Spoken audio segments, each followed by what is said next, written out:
El Coco. Recurro a usted porque quiero contarle mi historia, dijo el hombre acostado sobre el diván del doctor Harper. El hombre era Lester Billings, de Waterbury, Connecticut. Según la ficha de la enfermera Vickers, tenía 28 años. Trabajaba para una empresa industrial de Nueva York. Estaba divorciado y había tenido 3 hijos, todos muertos. No puedo recurrir a una cura porque no soy católico. No puedo recurrir a un abogado porque no he hecho nada que deba consultar con él. Lo único que hice fue matar a mis hijos. De uno en uno. Los maté a todos. El doctor Harper puso en marcha el magnetófono. Billings estaba duro como una estaca sobre el diván, sin darle un ápice de sí. Sus pies sobresalían, rígidos por el extremo. Era la imagen de un hombre que se sometía a una humillación necesaria. Tenía las manos cruzadas sobre el pecho como un cadáver. Sus facciones se mantenían escrupulosamente compuestas. Miraba el simple cielo raso, blanco de paneles, como si por su superficie desfilaran escenas e imágenes. ¿Quiere decir que los mató realmente o no? Un movimiento impaciente de la mano. Pero fui el responsable. Denny en 1967, Chiri en 1971 y Andy este año. Quiero contárselo. El doctor Harper no dijo nada. Le pareció que Billings tenía un aspecto demacrado y envejecido. Su cabello releaba, su tez estaba pálida, sus ojos encerraban todos los secretos miserables del whisky. Fueron asesinados, ¿entiende? Pero nadie lo cree. Si lo creyeran, todo se arreglaría. ¿Por qué? ¿Por qué? Billy se interrumpió y se irguió bruscamente sobre los codos, mirando hacia el otro extremo de la habitación. ¿Qué es eso?, bramó. Sus ojos se habían entrecerrado, reduciéndose a 2 tajos oscuros. ¿Qué es qué? Esa puerta. El armario empotrado, respondió el doctor Harper, donde cuelgo mi abrigo y dejo mis chanclos. Ábralo, quiero ver lo que hay adentro. El doctor Harper se levantó en silencio, atravesó la habitación y abrió la puerta. Dentro una gabardina marrón colgaba de una de las 4 o 5 perchas. Abajo había un par de chanclos relucientes. Dentro de uno de ellos había un ejemplar cuidadosamente doblado del New York Times. Eso era todo. ¿Conforme?, preguntó el doctor Harper. Sí. Billings dejó de apoyarse sobre los codos y volvió a la posición anterior. Decía, manifestó el doctor Harper mientras volvía a su silla, que si se pudiera probar el asesinato de sus 3 hijos, todos sus problemas se solucionarían. ¿Por qué? Me mandarían a la cárcel, explicó Billings inmediatamente. Para toda la vida. Y en una cárcel uno puede ver lo que hay dentro de todas las habitaciones. Todas las habitaciones, sonrió la nada. ¿Cómo fueron asesinados sus hijos? No traté de arrancármelo por la fuerza. Billings se volvió y miró a Harper con expresión aviesa. Se lo diré. No se preocupe, no soy uno de esos chalados que se pasean por el mundo y pretenden ser Napoleón, o que justifiquen haberse aficionado a la heroína porque la madre no los quería. Sé que no me creerá, no me interesa. No importa, me bastará con contárselo. Muy bien, el doctor Harper extrajo su pipa. Me casé con Rita en 1975. Yo tenía 21 años y ella 18. Estaba embarazada. Ese hijo fue Denny. Sus labios se contorsionaron para formar una sonrisa gomosa, grotesca, que desapareció en un abrir y cerrar de ojos. Tuve que dejar la universidad y buscar empleo, pero no me importó. Nos amaba a los dos. Éramos muy felices. Rita volvió a quedar embarazada poco después del nacimiento de Denny. Y Chiri vino al mundo en diciembre de 1966. Andy nació en verano de 1969. Cuando Denny ya había muerto, Andy fue un accidente. Eso dijo Rita. Aseguró que a veces los métodos anticonceptivos fallan. Yo sospecho que fue más que un accidente. Los hijos atan al hombre, usted sabe. Eso le gusta a las mujeres, sobre todo cuando el hombre es más inteligente que ellas. ¿No les parece? Harper emitió un gruñido neutro. Pero no importa, a pesar de todo los quería, lo dijo con tono casi vengativo, como si hubiera amado a los niños para castigar a su esposa. ¿Quién mató a los niños?, preguntó Harper. El Coco, respondió inmediatamente Lester B. Links. El Coco los mató a todos. Sencillamente salió del armario y los mató. Se volvió y sonrió. Claro, usted cree que estoy loco. Lo leo en su cara, pero no me importa. Lo único que deseo es desahogarme e irme. Lo escucho, dijo Harper. Todo comenzó cuando Denny tenía casi 2 años y Chiri era apenas un bebé. Denny empezó a llorar cuando Rita lo tenía en la cama. Verá, teníamos un apartamento de 2 dormitorios. Chiri dormía en una cuna, en nuestra habitación. Al principio pensé que Denny lloraba porque ya no podía llevarse el biberón a la cama. Rita dijo que no nos obstináramos, que tuviéramos paciencia, que le diéramos el biberón y que él ya lo dejaría solo. Pero así es como los chicos se echan a perder. Si eres tolerante con ellos, los malcrías. Después te hacen sufrir. Se dedican a violar chicas, ¿sabe? O empiezan a drogarse. O se hacen maricas. ¿Se imagina lo horrible que es despertar una mañana y descubrir que su chico, su hijo varón, es marica? Sin embargo, después de un tiempo, cuando vimos que no se acostumbraba, empecé a acostarlo yo mismo. Y si no dejaba de llorar, le daba una palmada. Entonces Rita dijo que repetía cada rato, Luz, Luz. Bueno, no sé, ¿quién entiende qué dicen los niños tan pequeños? Solo las madres lo saben. Rita quiso instalarle una lámpara de noche, uno de esos artefactos que se adosan a la pared con la figura del ratón Mickey o del Huckleberry Hall o de lo que sea. No se lo permití. Si un niño no le pierde el miedo a la oscuridad cuando es pequeño, nunca se acostumbra a ella. De todos modos, murió el verano que siguió al nacimiento de Chiri.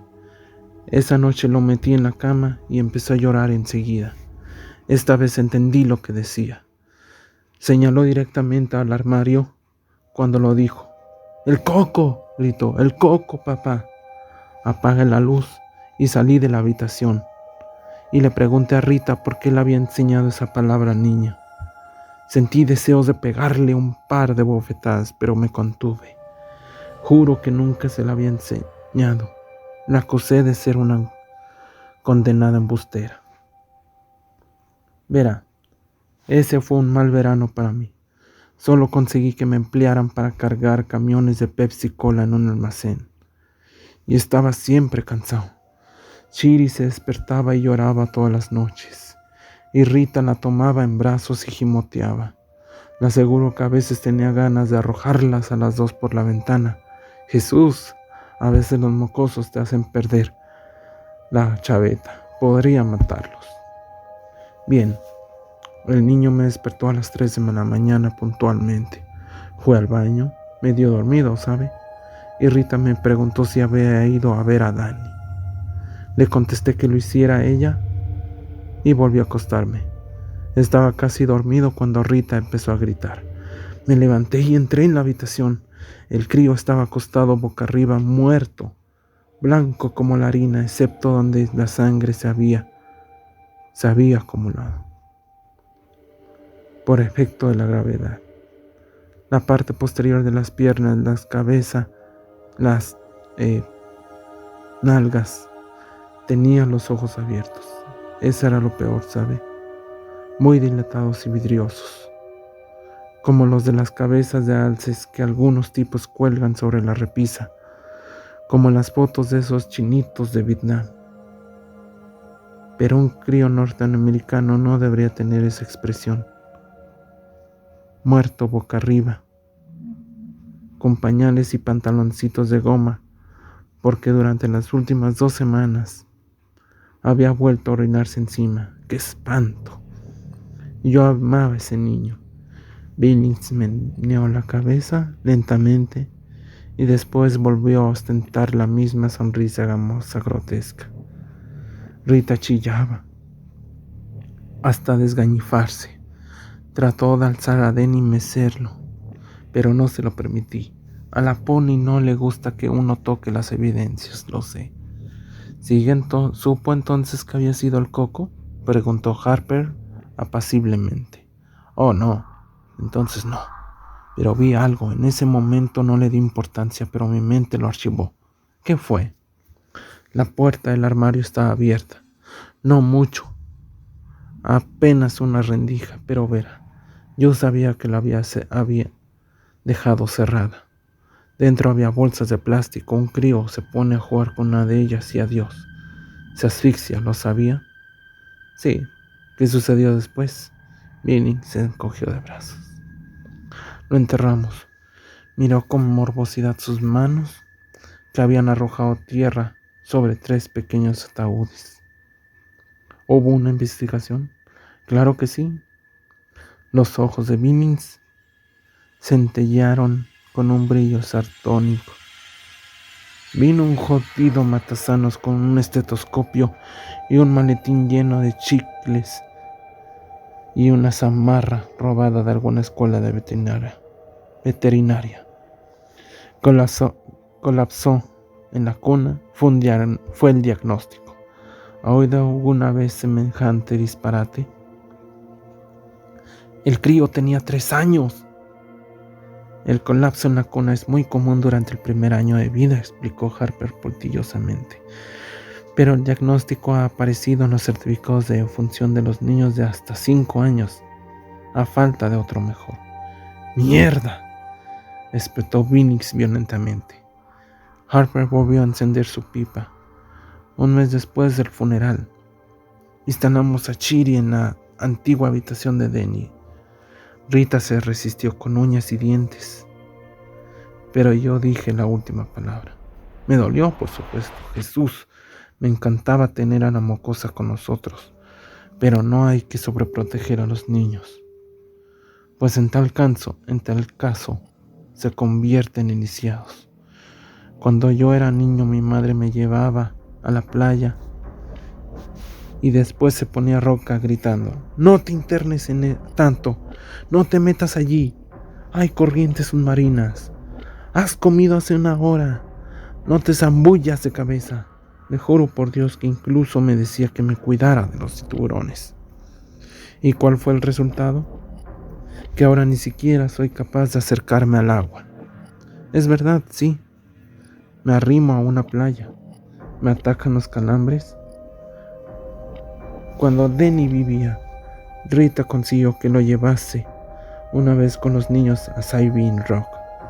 Se me descompuso el estómago, lo sé, ¿entiende? No hay que sobreproteger a los niños, y uno tampoco debe ser complaciente conmigo mismo. La vida continúa. Chiri pasó directamente a la cuna de Denny. Claro que arrojamos el colchón viejo a la basura. No quería que mi pequeña se llenara de microbios. Así transcurrió un año. Y una noche, cuando estoy metiendo a Chira en su cuna, empieza a aullar y chillar y llorar. El coco, papá, el coco, el coco. Eso me sobresaltó. Decía lo mismo que Denny y empecé a recordar la puerta del armario, apenas entreabierta cuando lo encontramos. Quise llevarla por esa noche a nuestra habitación. ¿Y la llevó? No.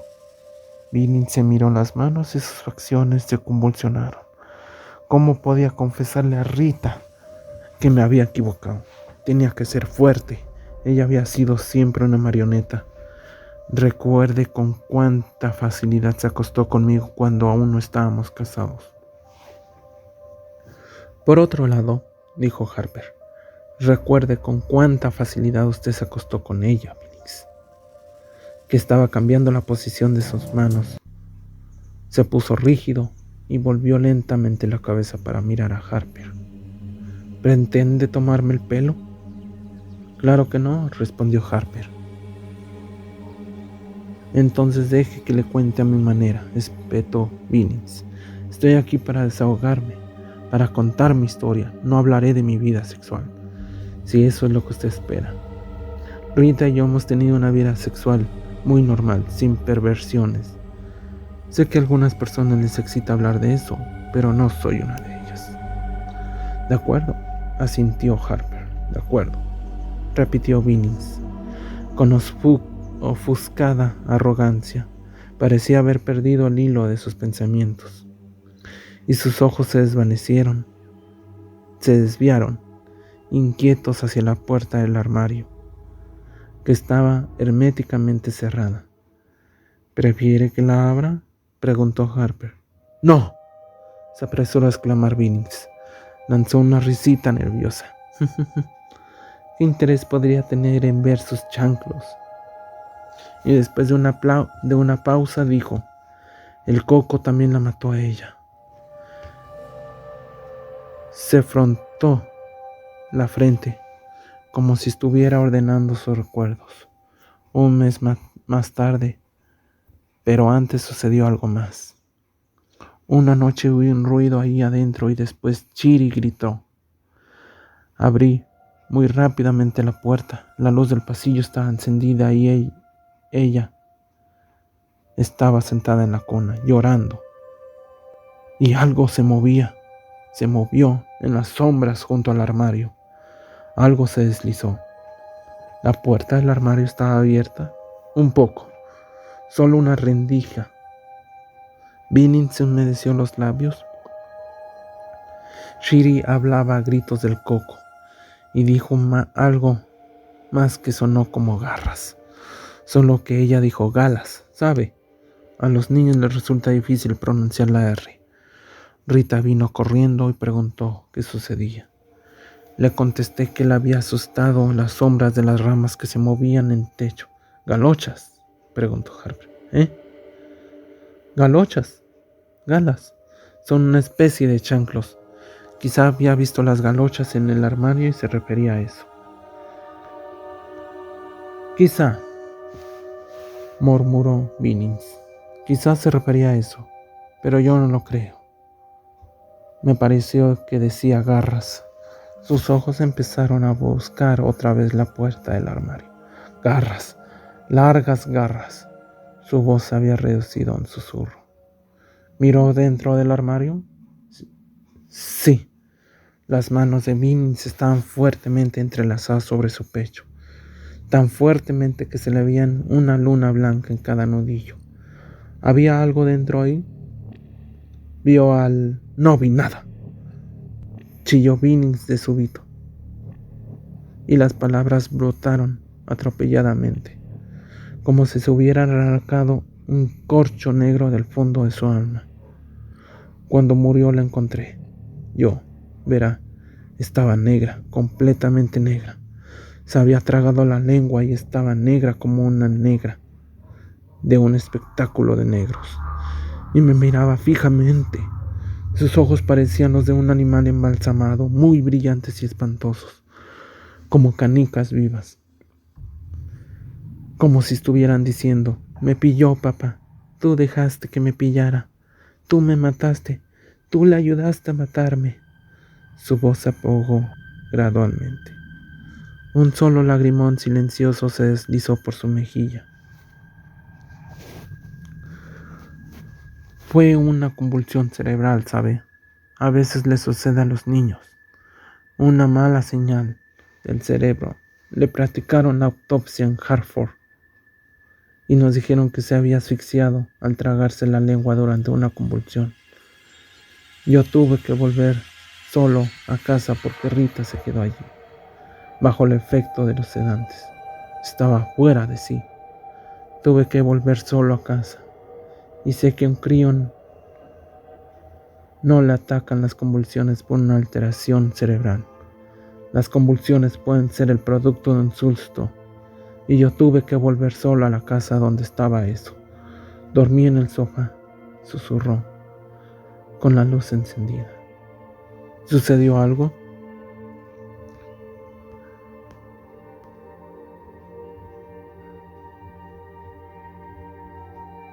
Tuve un sueño, contestó Billings.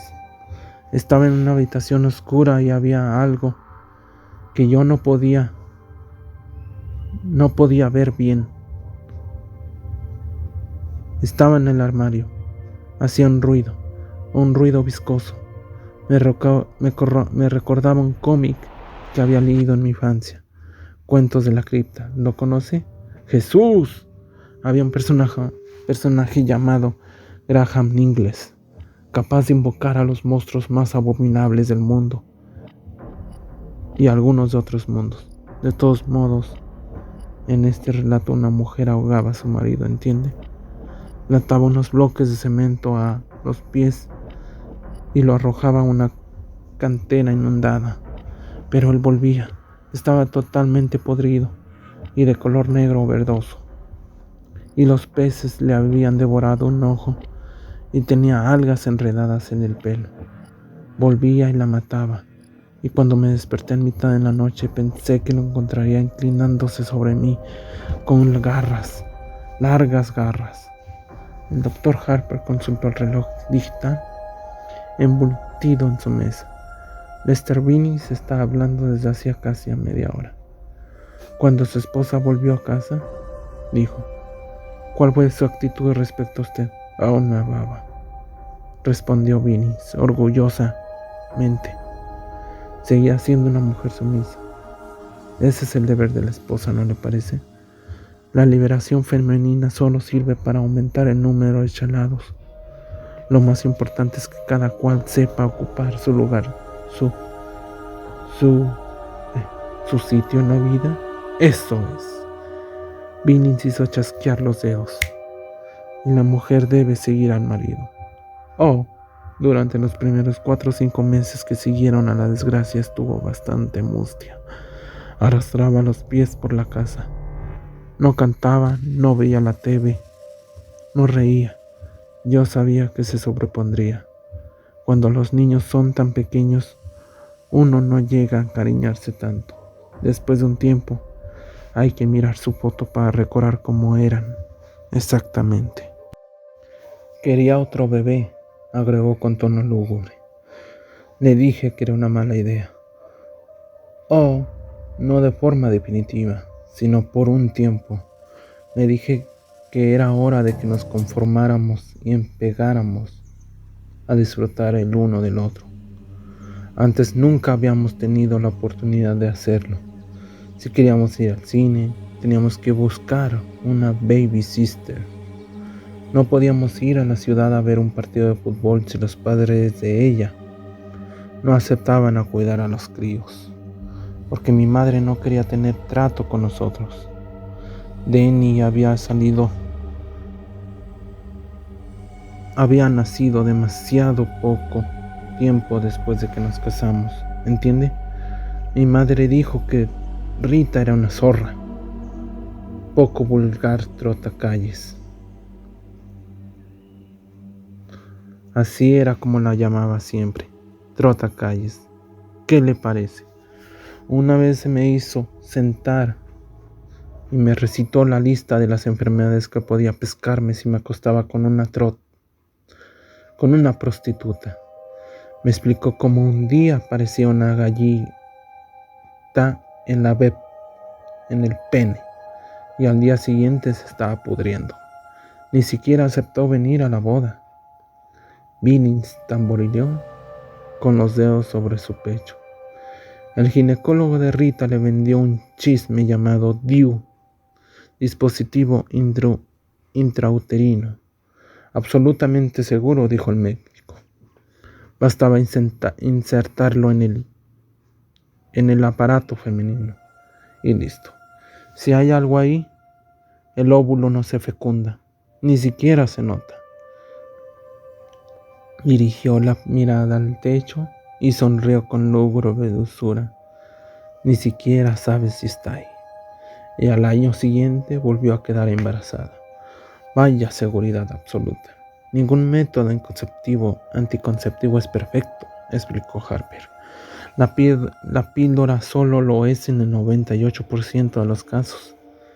El DIU puede ser expulsado por contracciones musculares, por un fuerte flujo menstrual y en casos excepcionales durante la evacuación. Sí, o la mujer se lo puede quitar, es posible. ¿Y entonces qué? Empieza a tejer prendas de bebé, canta bajo la ducha y come encurtidos como una loca. Se sienta sobre mis rodillas y dice que debe ser la voluntad de Dios. ¡Mierda! El bebé nació al finalizar el año que siguió a la muerte de Shirin. Exactamente. Un varón. Le llamó Andrew Lester Billings. Yo no quise tener nada que ver con él, por lo menos al principio. Decidí que puesto ella había armado el jaleo, tenía que apañársela sola. Sé que esto puede parecer brutal, pero no lo olvide cuánto había sufrido yo. Sin embargo, terminé por cobrarle el cariño, ¿sabe? Para empezar, era el único de la carnada que se parecía a mí. Danny guardaba parecido con su madre, y Shirley no se había parecido a nadie, excepto tal vez a la abuela Ann, pero Andy era idéntico a mí. Cuando volví a trabajar iba a jugar con él. Me cogía solo el dedo y se sonreía y gorgoteaba. A las 9 semanas ya sonreía como su papá. ¿Cree que le estoy contando? Y una noche, aquí que salgo de una tienda con un móvil para colgar sobre la cuna del crío. Yo siempre he pensado que los críos no valoran los regalos hasta que tienen edad suficiente para dar las gracias. Pero ahí estaba yo, comprándole un chisme ridículo, y de pronto me di cuenta de que lo quería más que nadie. Ya había conseguido un nuevo empleo, muy bueno. Vendía taladros de la firma Club & Sons. Había prosperado mucho. Y cuando Andy cumplió 1 año nos mudamos a Weatherbury. La vieja casa tenía demasiados malos recuerdos y demasiados armarios. El año siguiente fue el mejor para nosotros. Daría todos los dedos de la mano derecha por poder vivirlos de nuevo. O aún había guerra en Vietnam. Y los hippies seguían paseándose desnudos y los negros vociferaban mucho, pero nada de eso nos afectaba. Vivíamos en la calle tranquila con buenos vecinos. Éramos felices. Resumió sencillamente.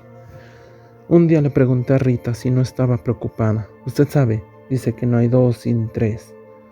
Contestó que eso no se aplicaba a nosotros, que Andy era distinto, que Dios le había rodeado con un círculo mágico. Billings miró al techo con expresión morbosa. El año pasado no fue tan bueno. Algo cambió en la casa. Empecé a dejar los chanclos en el vestíbulo porque ya no me gusta abrir la puerta del armario. Pensaba constantemente: ¿y qué harás si está ahí dentro, agazapado y listo para abalanzarse apenas abres la puerta? Y empecé a imaginar que oía ruidos extraños, como si algo negro y verde y húmedo se estuviera moviendo apenas allá adentro. Rita me preguntaba si no trabajaba demasiado y empecé a insultarla como antes. Me revolvía el estómago dejarlo solo para ir a trabajar, pero al mismo tiempo me había perdido durante un tiempo. Pero al mismo tiempo me alegraba salir. Que Dios me ayude. Me alegraba salir. Verá, empecé a pensar que nos había perdido durante un tiempo cuando nos mudamos. Había tenido que buscamos deslizándose por las calles durante la noche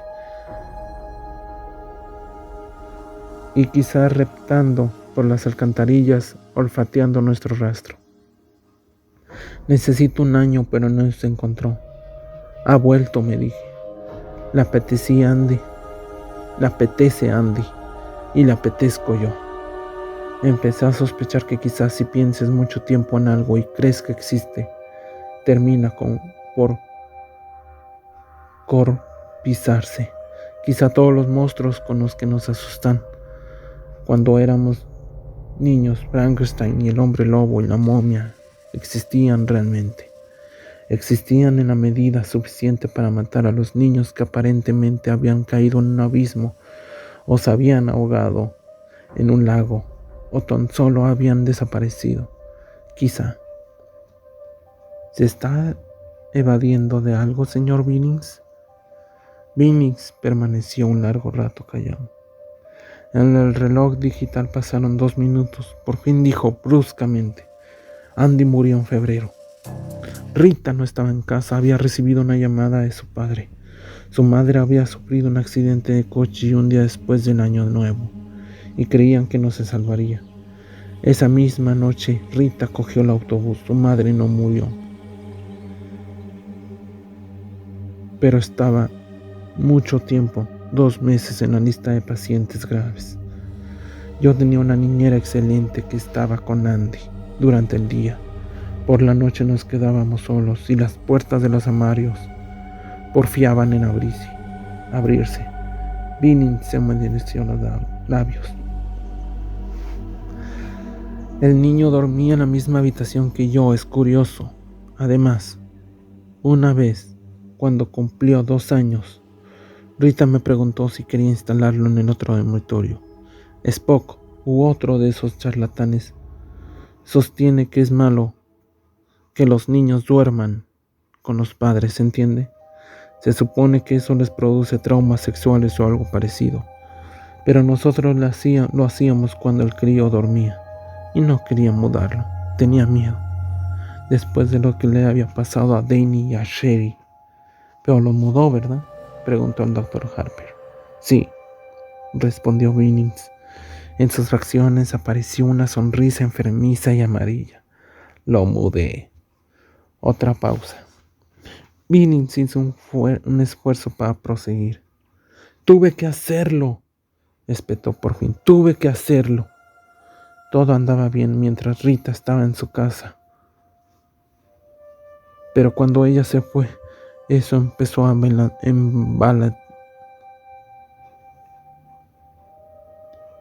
envalentonarse. Giró los ojos hacia Harper y mostró los dientes con una sonrisa feroz. Oh, no me creerá. Sé qué es lo que piensa. No soy más que otro loco de su fichero, lo sé. Pero usted no estaba allí, maldito fisgón. Una noche, todas las puertas de la casa se abrieron de par en par. Una mañana, al levantarme, encontré un rastro de cieno e inmundicia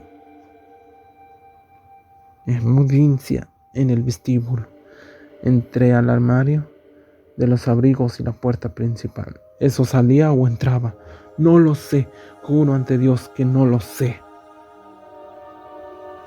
Los discos aparecían totalmente rayados y cubiertos de limo. Los espejos se rompían y los ruidos. Se pasó la mano por el cabello. Me despertaba a las 3 de la mañana y miraba a la oscuridad, y al principio me decía: es solo el reloj. Pero por debajo del tic-tac Oía que algo se movía sigilosamente, pero no con demasiado sigilo porque quería que yo lo oyera. Era un deslizante pegajoso, como el de algo salido del fregadero de la cocina, o un chasquido seco, como el de las garras que se arrastraba suavemente sobre la baranda de las escaleras, y cerraba los ojos pensando que si oírlo era espantoso, verlo sería. Y siempre temía que los ruidos se interrumpieran fugazmente y que luego estallara una risa sobre mi cara y una bocanada de aire con olor a coles rancias y que unas manos se cerraran sobre mi cuello. Vinix estaba pálido y tembloroso, de modo que lo mudé. Verás, sabía que primero iría a buscarle a él, porque era más débil, y así fue. La primera vez chilló en mitad de la noche y finalmente cuando reuní los cajones suficientes para entrar, lo encontré de pie en la cama y gritando: "El coco, papá, el coco, quiero ir con papá, quiero ir con papá". La voz de Vinny sonaba antiplana, como la de un niño. Sus ojos parecían llenar toda su cara. Casi dio la impresión de haberse encogido con el diván. Pero no pude. El tono antiplano infantil perduró. No pude, y una hora más tarde oí un alarido sobrecogedor, gorgoteante, y me di cuenta que la amaba mucho porque entré corriendo, sin siquiera encender la luz. Corrí. Oh Jesús, María y José, la había atrapado. Le sacudía como un perro sacude un trapo, y vi algo con unos repulsivos hombros encorvados y una cabeza espantapájaros, y sentí un olor parecido al que despide un ratón muerto en una botella de gaseosa, y oí su voz se apagó y después recombró el timbre de adulto. Oí cómo se quebraba el cuello de Andy. La voz de Vinix sonó fría y muerta. Un ruido semejante al del hielo que se quiebra como una patina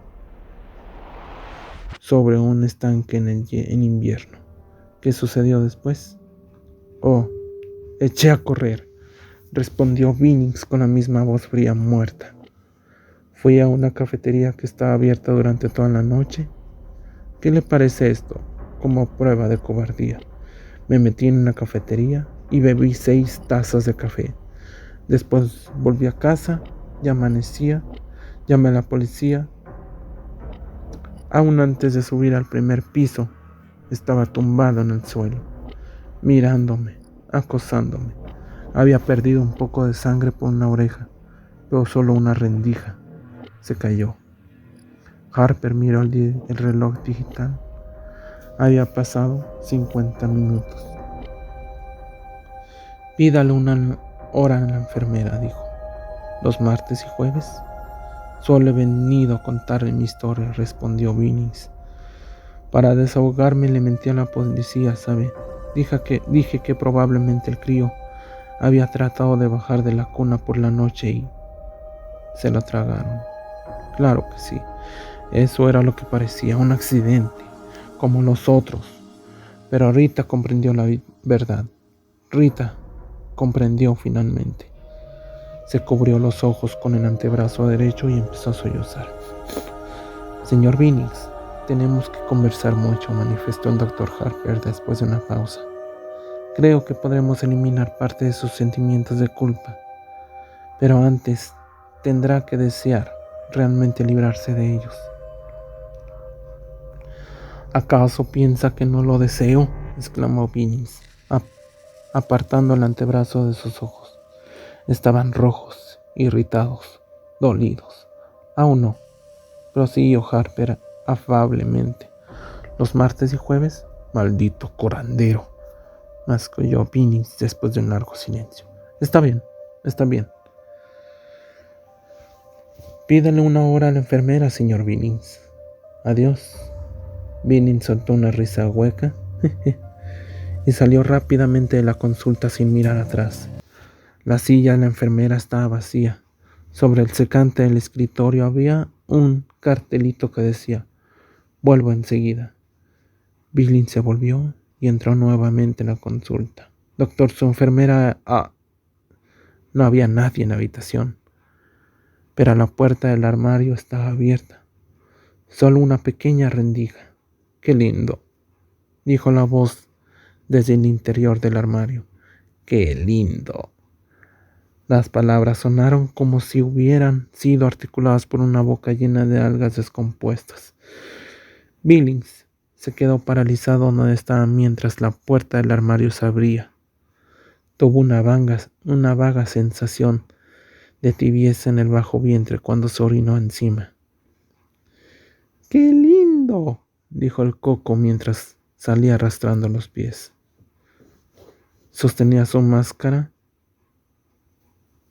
Aún sostenía su máscara del Dr. Harper en una mano podrida de garras espatuladas.